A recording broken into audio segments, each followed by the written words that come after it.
오늘의 사연 지금 바로 시작해 볼게요. 안녕하세요. 40대 중반의 남자입니다. 제가 대학생이던 시절의 이야기를 한번 해보려고 합니다. 지금은 땅값도 많이 오르고 신식도시가 들어섰지만 제가 살던 시절에는 그냥 평범한 서울 근교의 동네였습니다. 저희 집은 근처 대학가에 있는 단독주택이었는데 한옥 모양 건물이라 동네에서 조금 유명한 집이었습니다. 이 정도만 듣고도 제가 누군지 알거나 어느 동네를 말하는지 눈치채실 분들도 있겠네요. 아무튼 저는 그 집의 장남으로 동네에서 유명한 사고뭉치였는데 결국 노는데 정신이 팔리다 보니 대입에 실패하고 말았어요. 아버지 없이 자란 놈이 학벌도 안 좋으면 세상 어디다 쓰겠냐는 어머니의 말에 정신 차리고 재수까지 했지만 결과는 썩 좋지 않았습니다.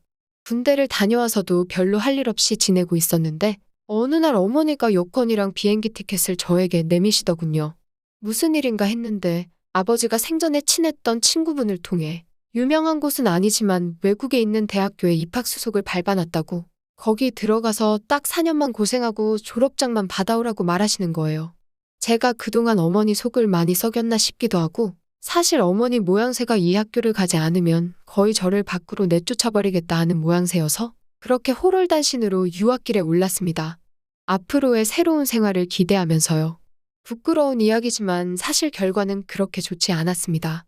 첫 해에는 그나마 마음 잡고 공부를 하려고 했는데 공부를 잘하던 사람도 아닌데 갑자기 외국에 나가 다른 나라 말로 공부를 하라니 아주 고역이더라고요.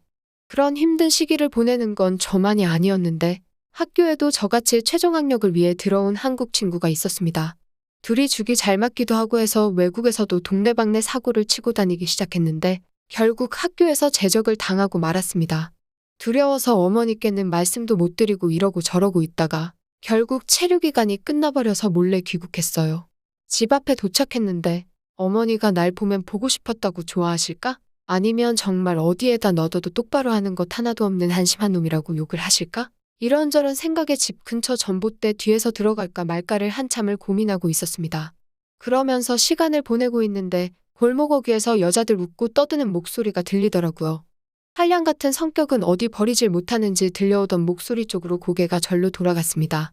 근처 대학교를 다니는 여대생으로 보이는 한 무리의 여자들이 삼삼오오 모여서 지나가더라고요.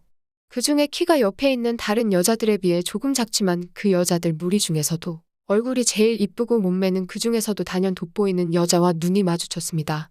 그녀는 저를 조금 이상한 눈으로 쳐다보면서 지나갔어요. 그도 그럴 것이 전봇대 뒤에 웬 남자가 몸통보다 커다란 캐리어를 들고 우물쭈물대는 모습이었을 테니 의심 가는 건 당연한 거겠죠? 여자들이 지나가니 저도 모르게 고개가 따라갔는데 이 여자들이 한 명도 빠짐없이 전부 다 우리 집으로 들어가는 게 아니겠어요? 그래서 이게 무슨 상황이지? 하는 생각이 들었습니다. 더욱 더 혼란해진 저는 집 대문 앞에는 발도 못 붙이고 계속 전봇대 뒤에서 무슨 상황인지 파악하느라고 가만히 있었죠. 그런데 얼마 안 있어서 경찰이 오더라고요. 수상한 남자가 집 앞에 서 있다고 신고를 받고 왔다고요. 경찰에게 저 여기 사는 사람이라고 이 집 아들이라고 설명을 드렸는데 믿지를 않아서 결국엔 현관문 초인종을 누르게 되었습니다. 어머니는 식당에 일 나갔을 시간이라 없을 터이니 결국 아까 그 조그만 여자가 나와서 경찰에게 저 사람이 맞다고 수상한 사람이라고 하더라고요. 그렇게 경찰서까지 다녀와서 어머니에게 연락을 드리고 귀를 꼬집힌 채 질질 끌려 집까지 왔습니다. 거실에서 무릎을 꿇고 앉아 혼나고 있는데 여자들이 한 명씩 번갈아 가며 나오면서 저를 흘긋흘긋 보더라고요. 한참을 혼내다가 그래도 자식이기는 부모 없다고 어머니는 얼마나 힘들었으면 거기서도 그랬겠냐며 차라리 잘 됐다고 손이 모자라서 힘들었는데 엄마 하는 일이나 도우라고 하더라고요.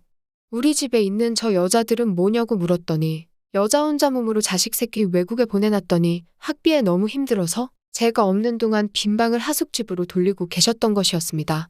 여자 혼자 사는 집이라 처음에는 남학생들을 받았었는데 매일 술에 취해서 행패 부리고 그러는 대학생들을 어머니 혼자서는 감당을 못하시다가 다 내쫓아버리고 여대생들만 받게 되었다고 하셨습니다. 제가 쓰던 방도 이미 여대생 중 한 명이 차지한 상태였고 저는 다락방 신세를 지게 되었어요. 여자만 사는 하숙집에 남자가 들어와서 불편해하는 학생들을 위해 어머니는 2달치 방세를 깎아주는 조건으로 여대생들을 설득했습니다. 그 체구가 작은 여자가 저를 몹시도 불편한 눈으로 쳐다보고는 제가 쓰던 방문을 열고 들어가더군요. 저도 너무 화가 났습니다. 저 여자 때문에 경찰서도 다녀오고 심지어 제 방까지 빼앗긴 꼴이었으니까요. 덕분에 하숙집 손해를 많이 봤다며 식당 일을 도우게 되었죠. 아무튼 그렇게 5명의 여대생들과 동거 아닌 동거를 시작하게 되었습니다. 그래도 왕년에 여자 꽤나 울려본 저였던지라 같이 사는 여대생들하고 친해지는 건 문제도 아니었습니다. 오히려 여자들하고 같이 살게 되니 좋더라고요.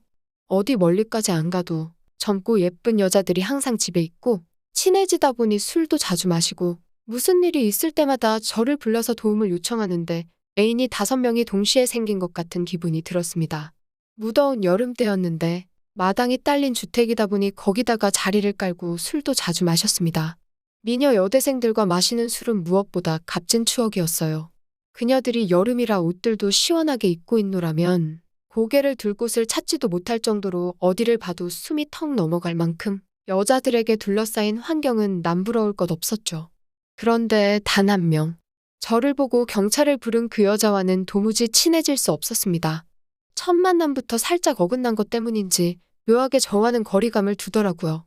어차피 하숙집을 떠나면 또 만나겠어 하는 생각도 있고 다른 여자들과는 사이가 좋으니 별로 신경은 쓰이지 않았습니다. 제가 지내는 다락방은 어머니가 지내는 방 바로 옆에 들어가는 문이 있었는데 그 문은 제가 살 때는 없는 문이었습니다. 학생 1명 더 받아보겠다고 무리하게 문을 만들어 개조를 했는데 아무리 잘 꾸며놔도 누가 곰팡내 나는 다락방에서 살고 싶어 하겠어요. 결국 방을 채우지 못하고 빈 방으로 내버려두고 있었는데 마침 제가 돌아와서 지낼 수 있었던 거죠. 단열도 잘 안 되는 여름에는 지내기가 아주 죽을 맛이었습니다. 다락방을 거실에서 들어갈 수 있는 문을 만들기 전에는 다락방으로 통하는 문은 제 방에 있었습니다. 물론 그녀들이 들어와 살기 시작하면서 제가 쓰던 방에서 통하던 문은 다락방 안쪽에서 막아놓기는 했지만요. 하지만 그날은 특히 더 무더위가 기승을 부리는 날이었습니다. 원래는 낮부터 어머니의 식당에 가서 일찍부터 밑준비를 도와주기로 했었는데 서울에 있는 이모가 맹장염으로 입원을 하게 돼서 그날은 식당을 휴업하고 어머니는 이모의 간호를 위해 병원으로 가 있는 상태였고 여자들은 다 학교에 가 있는 시간이니 저는 혼자 붕 뜬 상태로 집안에 덩그러니 남게 되었습니다. 정해진 약속도 없고 사실 집에서 놀고 있는 건 제 친구들을 통틀어서 저 혼자밖에 없었기 때문에 급한 약속도 잡기에는 무리였습니다. 근처 책방에서 만화책 몇 권을 빌려와서 누워있는데 해가 중천에 뜨니 점점 다락방이 달궈지기 시작하더라고요. 단열도 제대로 안 되고 창문도 따로 없는 방이라서 방은 서서히 찜통처럼 되고 있었는데 거기에 선풍기 가지고는 이 더위를 쫓아낼 방법은 없어 보였습니다. 그러던 와중에 문득 제 방에 설치된 에어컨 생각이 나더라고요. 다른 방에 비해 제 방은 큰 방이었고 당시에는 에어컨까지 설치된 환경이 아주 좋은 방이었습니다. 당연히 하숙방 중에서 하숙비도 제일 비쌌어요. 자꾸 안쪽에서 대충 떼워놓은 제 방으로 통하는 문이 눈에 밟히더라고요. 따지고 보면 저 방이 원래 저희 방이었어야 하고 우리 집에 들어오는데도 그녀 때문에 경찰서 신세를 졌던 게 생각이 나 괘씸하기도 했습니다. 그녀도 지금 학교에 가 있고 평소에도 여자들의 스케줄을 꿰고 있던 저는 다른 여자들도 5시가 돼서야 집에 돌아온다는 게 생각이 났습니다. 원래의 방 주인이 잠깐 방을 사용하는데 별 문제가 있겠어? 라는 생각에 그 길로 공구를 챙겨와서 문을 대충 떼워놓은 못들을 전부 다 뽑아버렸죠. 다락방 문은 오래 사용하지 않아서 그런지 여는데 조금 뻑뻑한 느낌이 들었습니다. 하지만 정말 오랜만에 제 방에 들어오게 되었죠. 제가 쓰던 침대는 여자 느낌이 물씬 나는 분홍색 이불로 교체되어 있었지만 제가 쓰던 책상이나 서랍장은 전부 다 그대로였습니다. 이 여자는 에어컨을 언제부터 틀어놓은 건지 방은 이미 제가 들어갔을 때부터 시원해 있었어요. 푹신한 침대가 눈에 들어왔지만 그래도 흔적이 남기 쉬울 것 같아서 바닥에 자리를 깔고 누웠습니다. 빌려온 만화책을 바닥에 엎드리다시피 누워보고 있는데 지상낙원이 따로 없더라고요. 그리웠던 제 방에 에어컨까지 시원해 있으니 다락방으로 돌아가고 싶다는 생각이 들지 않을 정도였어요. 그 안락함에 취해버린 건지 어느덧 저는 잠에 들고 말았습니다. 현관문이 열리고 집 안으로 여자들이 돌아오는 소리에 놀라서 잠에서 깨버렸는데 너무 당황한 나머지 어쩔 줄을 모르고 있다가 그대로 침대 밑으로 굴러들어가 버렸어요. 침대 밑에 숨어서 심장은 터질 듯이 뛰고 있는데 지금 생각해보면 여자들이 돌아온 걸 깨달았을 때 얼른 다락방 문을 통해 들어갔어도 되지 않았겠나 싶은데 절대는 없는 거니까요. 만약에 문이 삐그덕거리는 소리에 제가 들어왔던 걸 눈치채면 가뜩이나 사이도 안 좋은데 이 집 아들이 방에 몰래 들어왔다는 낙인이 찍히고 어머니가 하는 하숙집 사업도 망할 수도 있지 않겠나 싶어서 침대 밑에서 숨죽여 상황을 지켜봤습니다. 그녀가 방으로 들어왔는데 정말 심장이 터질 것만 같은 기분이 들더라고요. 너무 빨리 뛰어서 밖에서 들리지 않을까 하는 걱정도 되었는데 다행히도 그녀는 제가 침대 밑에 있는 걸 눈치채지 못한 것 같았습니다. 한참을 침대 밑에 누워있으니 몸이 뻐근하고 불편했지만 저와 어머니의 미래를 위해 숨어있는 걸 포기할 수는 없었습니다. 그 와중에 또 남자라고 침대 밑에서 그녀가 뭘 하고 있는지 너무 궁금하더라고요. 고개를 돌리니 그녀의 맨발밖에 보이지 않았는데 침대 밑 틈으로 살펴보니 그녀는 책상 앞에 앉아 있었습니다. 저를 등지고 있었기 때문에 제가 고개를 살짝 빼도 눈치채지 못할 것 같았습니다.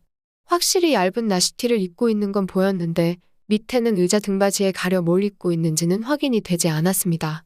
그렇게 틈으로 그녀가 뭘 하고 있나 몰래 살펴봤어요. 책상 위에서 잠이라도 들면 도망칠 타이밍이라고 생각을 했습니다.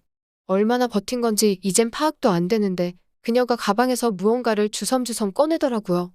그녀는 방 안에 혼자서 그녀만의 시간을 즐기기 시작했습니다. 혼자 중얼중얼거리기 시작하며 열심히 꼼지락댔어요. 그녀가 중얼대는 이야기를 들어보니 저는 참을 수가 없었습니다. 침대 밑 틈으로 고개를 다시 빼서 그녀가 뭘 하고 있나 살펴봤는데 가방에서 꺼낸 종이 인형들을 가지고 인형극 같은 걸 하고 있었어요. 날카롭고 신경질적인 여자인 줄 알았는데 생각보다 아기자기하고 귀여운 취미를 가지고 있더라고요. 공주님이 어쩌고 왕자님이 어쩌고 하는데 그녀에게선 전혀 찾아볼 수 없던 이미지였기 때문에 저도 놀랐습니다. 한참 그녀가 혼자 떠드는 이야기가 끝나가고 저는 그녀가 혼자서 그러고 있는 걸 끝까지 지켜봤습니다. 그녀의 의외의 모습에 마음속 한구석에 이상한 감정이 생기는 것 같았습니다.